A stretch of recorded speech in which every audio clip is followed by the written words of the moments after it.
మాట పలుకు తెలియనిది మాటున ఉండే మూగమది కమ్మని తలపుల కావ్యమయే కవితలు రాసే మౌనమది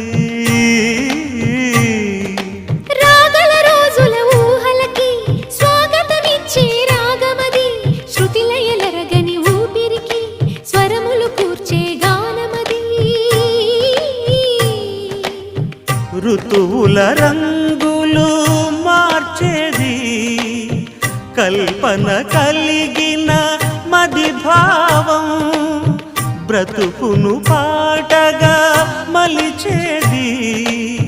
మనసున కదిలిన మృదునా